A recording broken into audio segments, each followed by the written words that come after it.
Welcome to LC Screen Talk. My name is Larry, and this is my review of Ted 2. So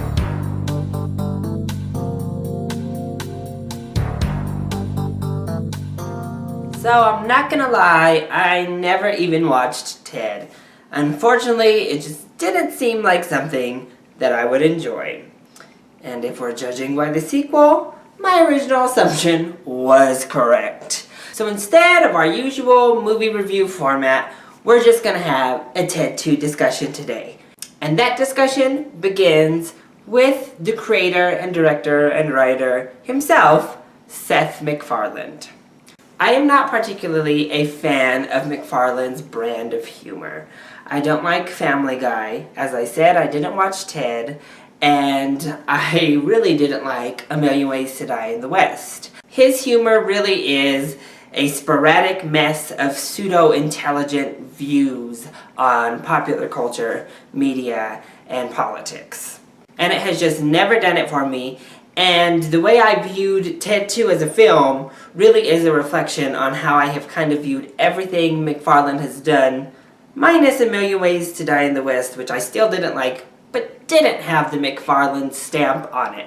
So I don't hate it across the board. I find bits and pieces of everything he does funny. I can find those glimmers of hope. I love when the actual intelligent humor does make its way through, and a message is being delivered properly, and it does make you laugh because it is a reflection on what we're doing here in the United States. But then he always seems to push it too far, and he's never able to stay on track with one frame of mind or with one streamline of story plot. It's just a jumbled jump around mess. So you're left maybe with giggles, but nothing really more than that. And in that vein, Ted 2 really does feel like one very long episode of Family Guy, complete with the opening credit scene, which basically is live action Family Guy, straight from the show onto the movie screen.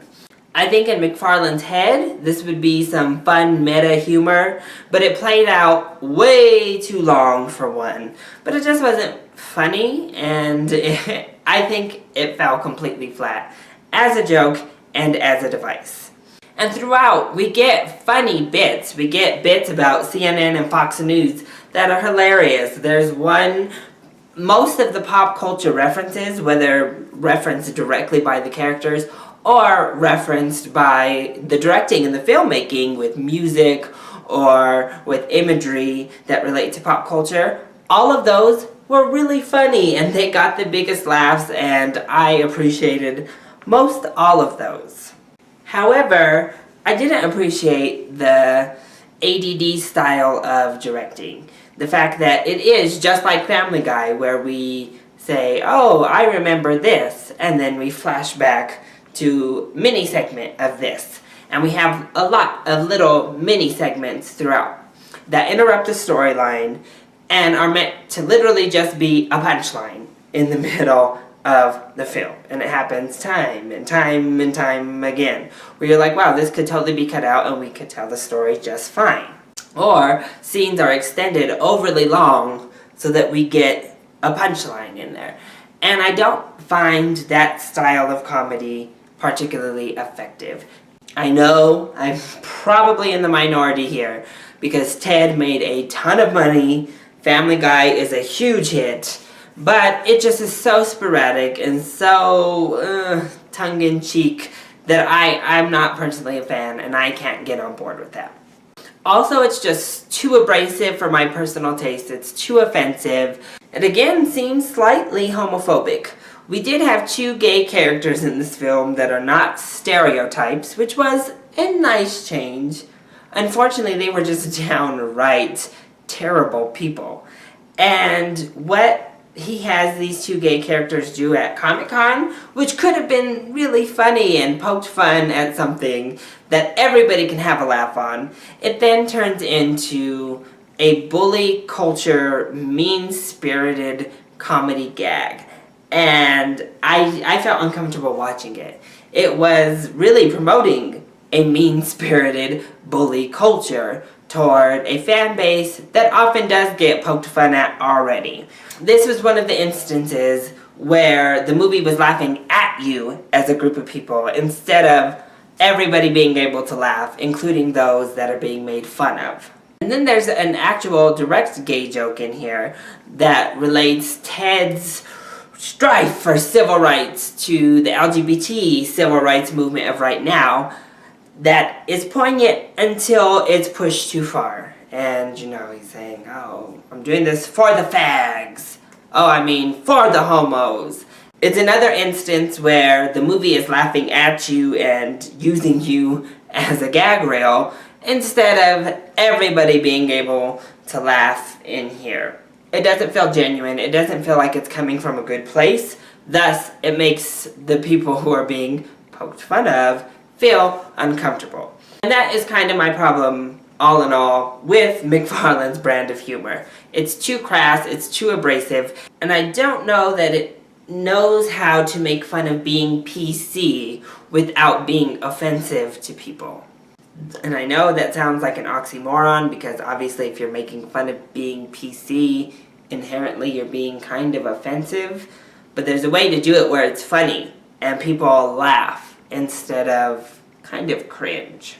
And overall, I just thought the story could have been more and there could have been deeper meaning and there could have been deeper thought behind the pretty nice little storyline that is set up here. But instead it felt like 2 or 3 episodes of a live-action Family Guy mashed together into one hodgepodge storyline that we're supposed to buy is a coherent film. Unfortunately, I'm not drinking the Kool-Aid, I'm not buying it, and from a personal standpoint, can't recommend Ted 2 because it was just too much for me across the board. I thought it was an incoherent, unfunny, offensive, gag-worthy mess. But if you do enjoy Family Guy, if you liked the first one, and if McFarlane's humor does it for you, you'll probably find this one funny, so you should probably go see it. So, that has been my review of Ted 2. I hope you enjoyed it. If you did, go ahead, click like down below and subscribe to the channel so you are always up to date on our latest videos. Also, join in on the discussion. Are you excited for Ted 2? And what is your favorite Seth MacFarlane project? Let me know in the comment section down below or hit me up on Twitter. I love you all so much for your support. Mwah! Thank you for watching and I'll see you next time. Bye!